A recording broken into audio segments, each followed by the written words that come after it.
मेरे प्यारे सभी विद्यार्थियों को सुप्रभातम। कैसे आप लोग? अच्छे हैं? ओके। चैप्टर नंबर 7 चल रहा है, विद्युत धारा के चुंबकीय प्रभाव। काफ़ी इंपॉर्टेंट टॉपिक अपना 2 दिन से चल रहा है, बायो-सावर्त का नियम, और उसके बाद में उसके अनुप्रयोग चल रहे थे। तो बायो-सावर्त का नियम अपने पढ़ा था, एक बार फिर से रिपीट कर देता हूँ कि कोई धारावाही चालक है, उस धारावाही चालक के कारण उसके चारों ओर चुंबकीय क्षेत्र उत्पन्न होता है, तो वह चुंबकीय क्षेत्र उस चालक में प्रवाहित धारा और उसके अल्पांश धारा के समानुपाती, अल्पांश की लंबाई के समानुपाती, और जिस बिंदु पर अपने चुंबकीय क्षेत्र निकाल रहे हैं उस बिंदु और उसके लिए जो त्रिज्य सदिश और जो अल्पांश उसकी दिशा के मध्य बने कोण की ज्या के समानुपाती होता है, तथा उनके मध्य की दूरी के वर्ग के व्युत्क्रमानुपाती होता है। ये अपन पढ़ रहे हैं।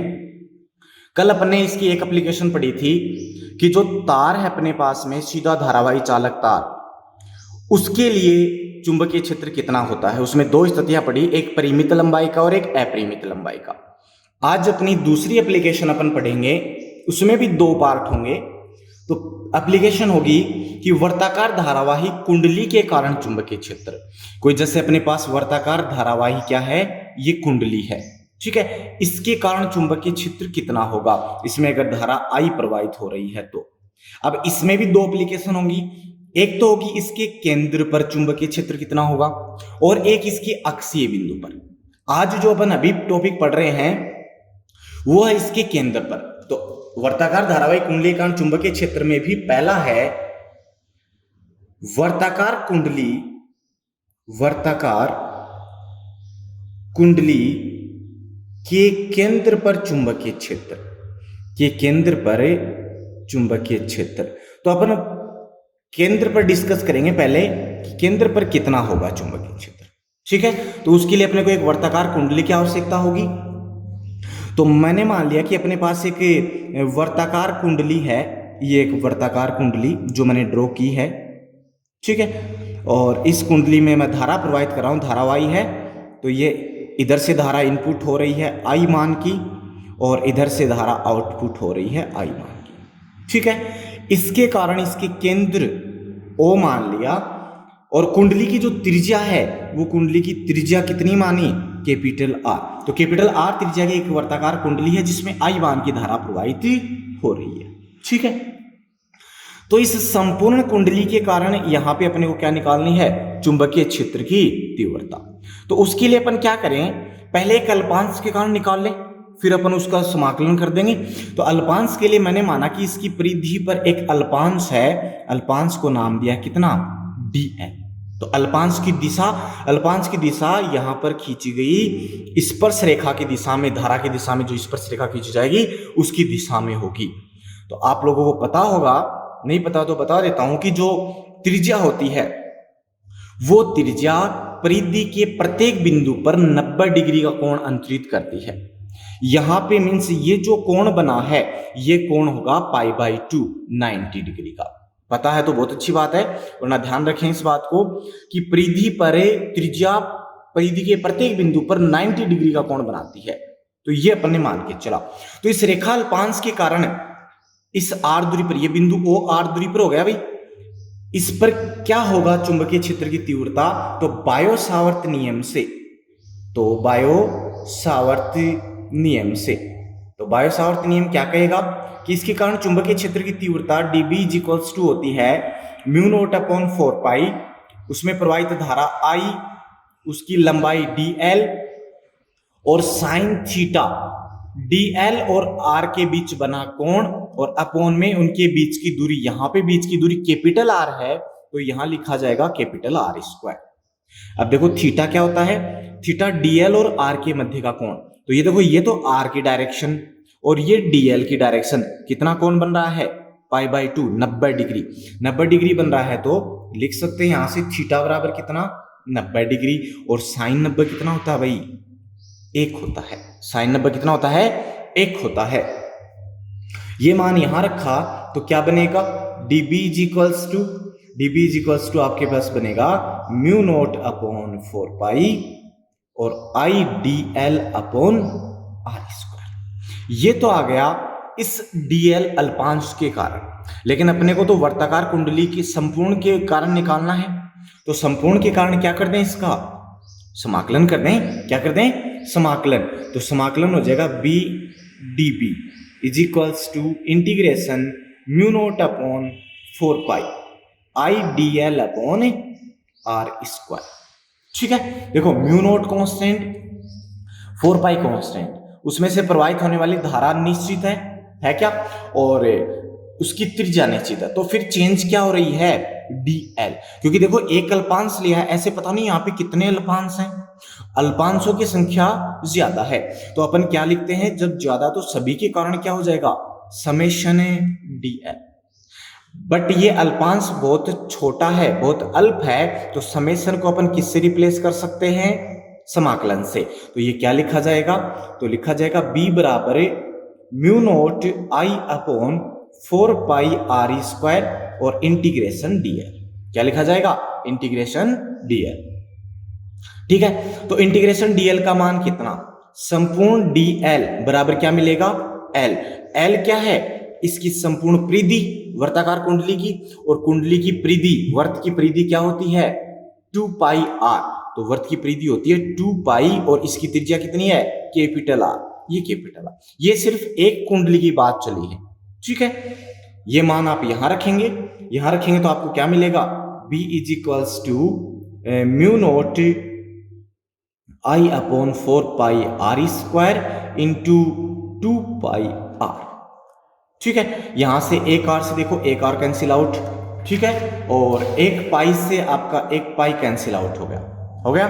तो अपने को क्या मिला, अपने को बी केंद्र पर निकाल रहे हैं अपन, तो बी केंद्र बराबर क्या मिलता है, बी केंद्र बराबर मिलता है म्यू नोट आई अपॉन एक 2 से एक 2 कैंसिल आउट और 2 इंटू आर, ये मिलता है अपने को। ठीक है, इसको आप दूसरे रूप में भी लिख सकते हैं, कैसे, इसको 1/4 रख लो, इसको 2 रख लो, तो उसको भी अपन लिख सकते हैं। तो बी केंद्र बराबर क्या बनेगा, म्यू नोट अपॉन 4, देखें म्यू नोट अपॉन 4 और इंटू ये 2 ऐसा का ऐसा रख लिया, आई अपॉन आर, ऐसे भी आप इसको रख सकते हैं। ठीक है, तो ये आ गई, ये जो एक्सप्रेशन आपको एक ध्यान में रख लेना है, इसको याद रखेंगे आप कि वर्ताकार कुंडली के केंद्र पर चुंबकीय क्षेत्र की तीव्रता क्या होती है, बी केंद्र बराबर होती है mu naught I upon 2r। तो म्यू नोट तो हो गया निर्वात की चुंबकनशीलता या पारगम्यता, आई उसमें से प्रवाहित धारा और आर उसकी त्रिज्या। ठीक है, अब यदि अपन ये कहें कि ये तो केवल एक यहां पर फेरा था, एक टर्न था, यदि इसमें n फेरे हों, कितने फेरे हों, तो कुंडली में यदि n फेरे हों तो एक के कारण इतनी, तो n के कारण n से गुणा कर दो उसको, तो क्या मिलेगा, तो उस स्थिति में यदि n फेरे हों तो n फेरों वाली कुंडली के कारण उसके केंद्र पर चुंबकीय क्षेत्र की तीव्रता होगी mu naught n i upon 2r। क्या होगी, mu naught n i upon 2r। ठीक है, ये आपके पास है। अब इसमें निर्भरता देखें अपन कि चुंबकीय क्षेत्र की तीव्रता की त्रिज्या पर क्या निर्भरता है, अगर त्रिज्या को अपन बढ़ाएं या घटाएं तो क्या प्रभाव पड़ेगा। तो देखो म्यू नोट कांस्टेंट, आई कांस्टेंट, 2 कांस्टेंट, तो मैं यहां से लिख सकता हूं बी केंद्र व्युत्क्रमानुपाती है आर के। तो अगर त्रिज्या बढ़ेगी तो उस स्थिति में उसके केंद्र पर चुंबकीय क्षेत्र का मान कम होगा। तो ग्राफ से कैसे प्रदर्शित करें इसको, तो ग्राफ से प्रदर्शित करने के लिए आर के साथ में मैं ग्राफ खींच रहा हूं। तो ये देखें अपन, ये है आर और ये है बी, तो व्युत्क्रमानुपाती, तो व्युत्क्रमानुपाती ग्राफ कैसे आएगा, जब ये ज्यादा है, कम है तो बी ज्यादा, और जैसे जैसे आर का मान बढ़ाते हो तो बी का मान कम होता है, तो बी व्युत्क्रमानुपाती 1/r ऐसा प्राप्त हो। ठीक है, लेकिन अगर आप 1/r के साथ में ग्राफ खींचेंगे, मीन्स यहां पे r ना लेकर 1/r के साथ ग्राफ खींचेंगे b के साथ, तो कैसा ग्राफ प्राप्त होगा, देखें एक बार। इसको मैं 2 तरीके से बोल सकता हूं, एक तो ये कि चुंबकीय क्षेत्र की तीव्रता आर के व्युत्क्रमानुपाती है, या दूसरी तरीके से ऐसे बोल सकता हूं चुंबकीय क्षेत्र बी 1/r के समानुपाती है कि नहीं। तो आर के साथ व्युत्क्रमानुपाती है, तब तो आ गया ये वाला ग्राफ।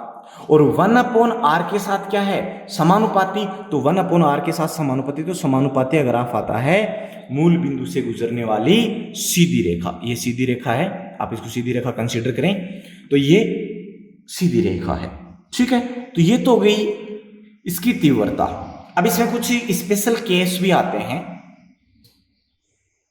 तो नेक्स्ट है अपना एक केस, ये तो हो गया पूरी अपने जो धारावाही चालक कुंडली थी उसके कारण।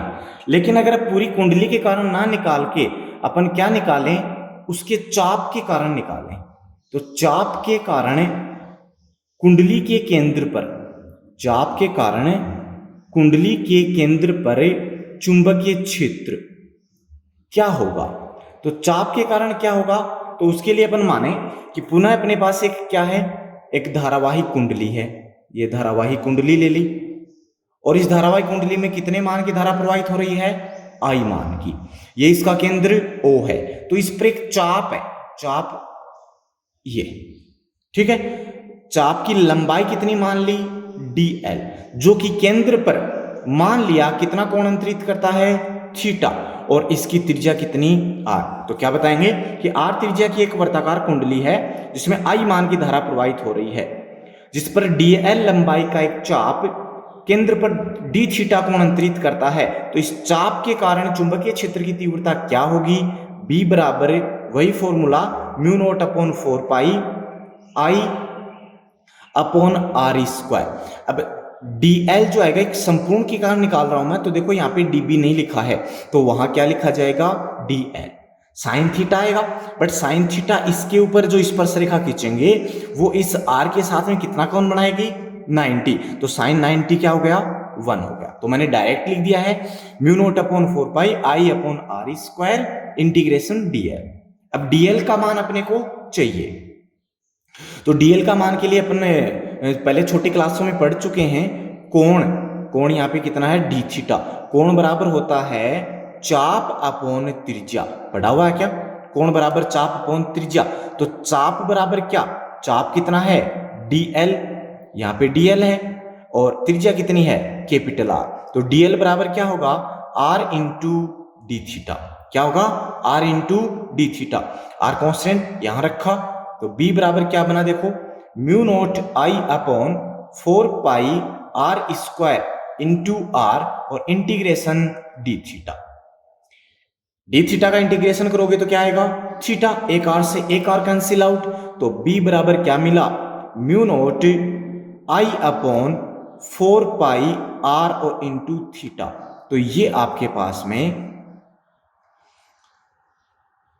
आता है जो चाप के कारण क्या है, उसके केंद्र पर चुंबकीय क्षेत्र की तीव्रता। तो थीटा क्या हो जाएगा, थीटा वो एंगल हो जाएगा जो चाप द्वारा केंद्र पर बनाया जाता है, ठीक है। इसी में दूसरा केस मैं ये कहूं कि यदि धारावाही कुंडली जो है उसका 1/4 भाग, जो कुंडली की टोटल परिधि है उसके 1/4 भाग के कारण क्या होगी चुंबकीय क्षेत्र की तीव्रता, 1/4 भाग के कारण चुंबकीय क्षेत्र।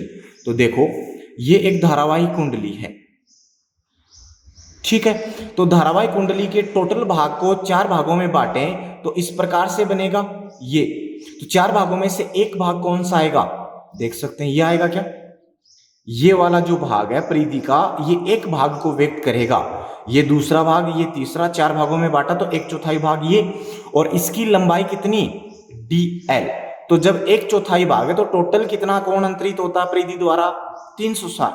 तो इसका 1/4 कितना हो जाएगा, 90 डिग्री। मीन जब 1/4 भाग लेंगे तो वो कितना कोण अंतरित करेगा, केंद्र पर 90 डिग्री का कोण अंतरित करेगा। इट मीन्स इस कंडीशन में थीटा बराबर कितना, 90, या मैं कह सकता हूं कितना, π/2। तो इस फॉर्मूले से b क्या बन गया, b बराबर बन गया mu naught I upon 4 pi r into π/2। Pi से पाई कैंसिल आउट, तो b बराबर क्या बन गया, mu naught I 1/4 upon 2r। ये आपके पास बन जाती है 1/4 भाग के कारण चुंबकीय क्षेत्र की तीव्रता केंद्र पर। तो ये अपन ने पढ़ा आज, एक एप्लीकेशन पढ़ ली है कि वर्ताकार कुंडली के कारण उसके केंद्र पर चुंबकीय क्षेत्र की तीव्रता क्या होगी, उसमें अपन ने भिन्न भिन्न अलग अलग टाइप से पढ़े हैं। ठीक है, अब नेक्स्ट जो अपनी क्लास होगी उसके अंदर अपन पढ़ेंगे उसकी अक्ष पर। तो आज नेक्स्ट अपन अभी पढ़ रहे हैं, आपने कुछ न्यूमेरिकल्स डाउट्स जो आपके थे वो आपने पूछे थे, ठीक है, उनके बारे में अपन चर्चा करेंगे। तो देखें, ये आपके पास में एक न्यूमेरिकल था जो आपने पूछा था, 6 चैप्टर से हैं, ये चैप्टर नंबर 6 से हैं, कि व्हीट स्टोन, एक डायग्राम दे रखा आपको और इसमें कहा कि व्हीट स्टोन सेतु की 4 भुजाओं के मध्य निम्न प्रतिरोध जुड़े हैं। देखो, ए बी में 100 ओम, बी सी में 10 ओम, सी डी में, ये डी है, सी डी में कितना है,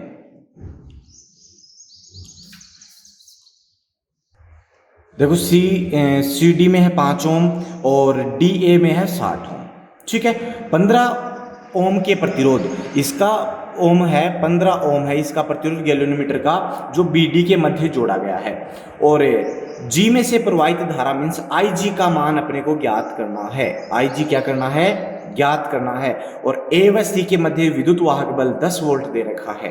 तो कैसे करेंगे, यहां पर पहली बात तो लूप बन रहे हैं तो किरचॉफ का दूसरा नियम का यूज होगा। आप एक तो इस बात का ध्यान रखें, देखो लूप यहां पे बन रहा है ए बी डी ए, दूसरा बन रहा है बी सी डी बी बन रहा है। उसके बाद आपके पास और भी लूप बन रहे हैं, जैसे ए बी सी ए बन रहा है या ए डी सी ए बन रहा है, ऐसे 3-4 लूप बन रहे हैं। तो उन लूपों की सहायता से अपन ज्ञात करेंगे। तो पहले तो अपन बात करें किरचॉफ के द्वितीय नियम से, लूप, पहले लूप लेकर चल रहा हूं मैं ए बी डी ए। तो loop A B D A में किरचॉफ के द्वितीय नियम से, किरचॉफ के द्वितीय नियम से, साथ ही आपको चिन्ह परिपाटी का भी ध्यान रखना है। चिन्ह परिपाटी कहते हैं कि धारा की दिशा में जाते हैं तो विभवांतर धनात्मक और विपरीत जाते हैं तो ऋणात्मक होता है। और बैटरी का भी इसी प्रकार से होता है, जिस सिरे की तरफ जाते हैं वैसा ही अपन साइन लेते हैं। तो ए से पहले बी में चले तो इसके सिरों पर विभवांतर कितना होगा, ओम के नियम से V बराबर आई आर। तो इसमें प्रवाहित धारा है I1 और R कितना 100 ओम। तो मैं लिख देता हूं 100 इंटू I1, धारा की दिशा में चल रहा हूं तो धनात्मक, ठीक है, ये 100 है। फिर इधर भी धारा की दिशा में चल रहा हूं तो प्लस 15 ओम उसका प्रतिरोध और IG उसकी धारा। ओके, फिर मैं इधर चलूंगा D से A में, तो देखो धारा के विपरीत चला तो साइन कैसा, माइनस, R कितना 60 और धारा कितनी I2 और बराबर क्या 0। लूप का नियम ये तो कहता है कि किसी बंद लूप में चलने पर परिपथ में जुड़े सभी अवयवों की वोल्टताओं का बीजगणित योग 0 होता है। तो चिन्ह परिपाटी से लिख दिया और इसका बीजगणित योग बराबर 0 हो गया।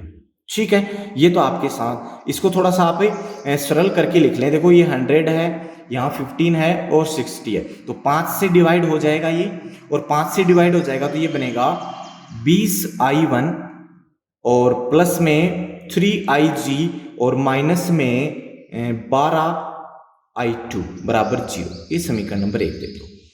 ठीक है, ध्यान से देखेंगे।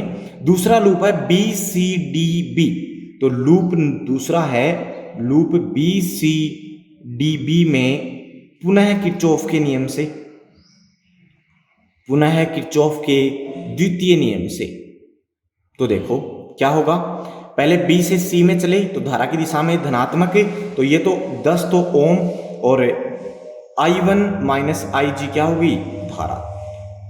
फिर C से D में चले तो देखो धारा इधर जा रही है, अपन इधर आ रहे हैं, तो माइनस साइन और 5 गुणा में I2 प्लस IG।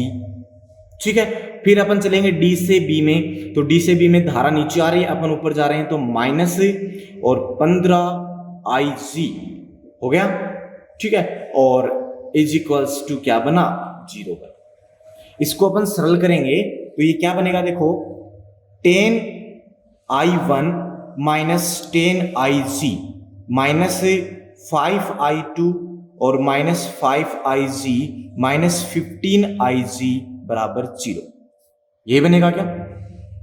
तो I1 कितना हो गया देखो, टोटल I1 है 10 I1, तो 10 I1।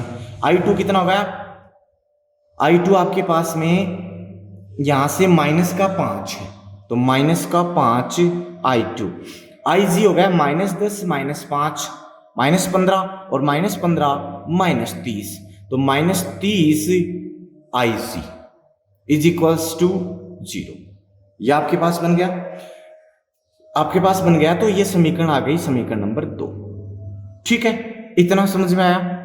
अब एक लूप और लेंगे अपन, तो वो लूप आप कोई सा भी ले सकते हो, या तो आप ABCA ले सकते हो, कोई दिक्कत नहीं है, क्योंकि ये भी एक लूप है जिसमें 2 प्रतिरोध और एक बैटरी जुड़ी है। या दूसरा लूप ले सकते हो आप ADCA, दोनों लूप में से कोई सा भी ले लो, दोनों एक ही बात है। ठीक है, तो यहां पे मैं लूप ले रहा हूं, लूप ADCA में, ये देखो ADCA में, पुनः किरचॉफ के द्वितीय नियम से। तो यहां पे देखो क्या है, किरचॉफ के द्वितीय नियम का एक रूप यह भी था कि प्रतिरोधों के सिरों पर उत्पन्न विभवांतर उस लूप में जुड़े सेल के विद्युत वाहक बल के तुल्य होता है, ऐसे भी अपन ने बोला था। तो यहाँ पे 2 प्रतिरोध हैं और एक सेल है, तो दोनों प्रतिरोधों के सिरों पर उत्पन्न विभवांतर सेल के विद्युत वाहक बल के तुल्य होगा। तो क्या होगा? वो होगा 60I2, देखो धारा की दिशा में चल रहे हैं, फिर इधर भी धारा की दिशा में चल रहे हैं, तो प्लस में आपके पास में क्या बना, 5 इंटू I2 प्लस IG बना, 5 इंटू I2 प्लस IG, और इज इक्वल्स टू कितना है 10, तो ये बना 10। क्लियर है? ये आपके पास में, इसको भी आप सोल्व करेंगे तो ये बनेगा 60I2 और प्लस 5I2 और प्लस 5IG और इज इक्वल्स टू 10, तो ये बनेगा 65। देखो 65 बन गया क्या? I2 प्लस 5IG बराबर 10, ये समीकरण नंबर 3। ठीक है, ये 65 है।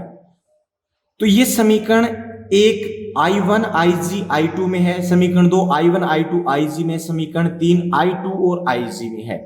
तो अपन क्या करें, इन दोनों समीकरणों से एक समीकरण बना ले जो कि I2 और IG में हो, फिर एक I2 और IG में ये है, फिर I2 वाले टर्म को बराबर करके अपन IG का मान निकाल लेंगे। तो समीकरण 1 व 2 से कैसे निकालें, जैसे अपन 10th क्लास में करते थे मैथमेटिक्स में, उसी से अपन निकालते हैं। देखें किस प्रकार से, समीकरण 1 व 2 से।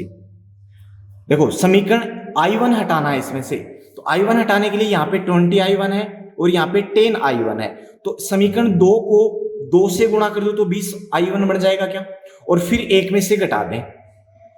ठीक है, तो क्या मिलेगा, तो लिखेंगे अपन यहाँ पे कि समीकरण 2 को 2 से गुणा कर 1 से घटाने पर, तो क्या बनेगा, यहां से अपने पास बचता है 20I1 माइनस 10I2 और माइनस 60IG। अब इसको घटा रहे हैं तो माइनस 20I1, फिर ये भी माइनस 3IG और ये माइनस माइनस हो गया plus 12I2 is equals to 0। देखो ये कैंसिल आउट हो गया 20 से 20, I2 कितना बचा, I2 यहाँ पे देखो 12 है और यहाँ पे 10 है, तो ये बनेगा 2I2 प्लस का, फिर यहाँ पे 60 और यहाँ पे कितना है 3, तो माइनस का 63IG और बराबर 0। ये समीकरण नंबर 4 बन गई। समीकरण 4 ये है और समीकरण 3 देखो ये रही है क्या आपके पास में। तो कोई भी एक समीकरण से आप I2 का मान निकालें, चाहे आप इससे निकालें चाहे आप इससे निकालें, वो किसी एक समीकरण में रख दें। तो मैं यहीं से निकाल लेता हूं, I2 बराबर क्या आएगा, 2I2 बराबर होगा 63IG और यहां से I2 बराबर हो जाएगा 63/2 और इनटू में क्या हो जाएगा IG। ये समीकरण 5। अब इस I2 का मान यहां रख दूं तो केवल IG में समीकरण बचेगी और IG का मान आ जाएगा। तो समीकरण है 5 से मान 3 में रखने पर, 3 में रखने पर तो ये बनेगा 65 और गुणा में 63/2 इंटू IG और प्लस में 5IG और इज इक्वल्स टू 10। ठीक है, ये आपके पास में समीकरण यहां से बनेगी। ओके, अब इसको अपन सोल्व करेंगे तो यहां से सोल्व करने के लिए IG को तो ले लो कॉमन। ठीक है, ये IG कॉमन आ गया तो यहां बचेगा 65 गुणा 63 और अपॉन 2 और प्लस में 5 और इज इक्वल्स टू 10। इसको सोल्व कर लेंगे आप एलसीएम लेके, तो IG इज इक्वल्स टू क्या बनेगा, एलसीएम कितना आ गया 2 आ गया, तो ये कितना बनेगा 65 मल्टीप्लाई 63 और प्लस में 10। ठीक है, और इज इक्वल्स टू क्या बनता है 10 बनता है, ये तो बनेगा आपके पास। तो IG बराबर क्या आएगा, IG इज इक्वल्स टू, आप इसको इधर ट्रांसफर कर देंगे तो 2 इंटू 10 और अपॉन में 65 इंटू 63 और प्लस में 10।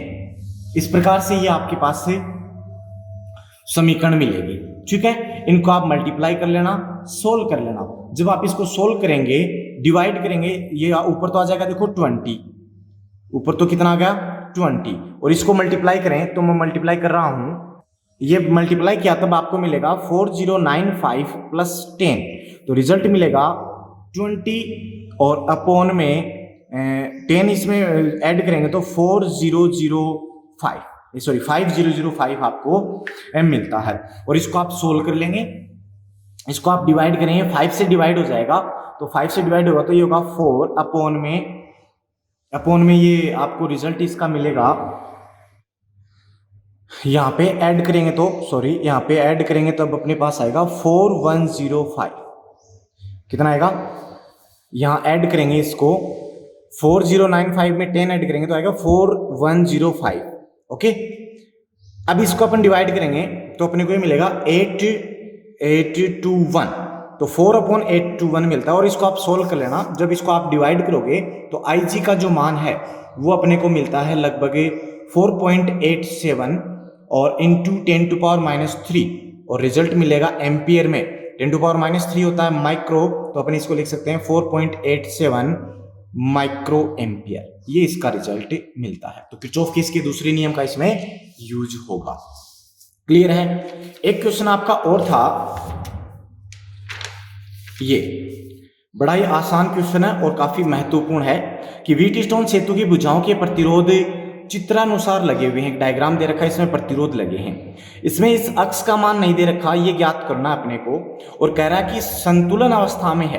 तो आपको पता होना चाहिए जब संतुलन अवस्था में होता है व्हीटस्टोन ब्रिज तो क्या होता है, P/Q बराबर R/S। तो P का मान 100, Q का मान 10, R का मान ये दोनों समांतर क्रम में है और ये S। ठीक है, तो यहां से मैं R निकाल लूं, R बराबर है 100 और X, देखो समांतर क्रम में जुड़े हैं और समांतर क्रम में जुड़ते हैं तो क्या होता है आपके पास में प्रतिरोध, उस स्थिति में जो प्रतिरोध होता है वो आपके पास में होता है 1/R बराबर 1/R1 प्लस 1/R2, और R आता है वहां से R1 R2/R1 प्लस R2, तो 100 इंटू अक्स अपॉन 100 प्लस अक्स। ये मान यहां रखा तो P का मान है 100 अपॉन Q का मान है 10 इज इक्वल्स टू R का मान 100 अक्स अपॉन 100 प्लस अक्स और इंटू 1/S कितना 5। ठीक है, ये कैंसिल आउट हो गया, ये इधर से जाएगा तो ये बनेगा 50 बनेगा इज इक्वल्स टू, ये बनेगा 100 अक्स अपॉन 100 प्लस अक्स। ठीक है, यहां से ये कैंसिल आउट हो गया, इसको इधर मल्टीप्लाई करेंगे तो ये बनेगा 500 प्लस अक्स इंटू 5 इज इक्वल्स टू 10 अक्स। सोल्व कर लें, इसको सोल्व करेंगे तो ये कितना मिलेगा आपको, ये मिलेगा 2500 प्लस में 5 अक्स इज इक्वल्स टू 10 अक्स।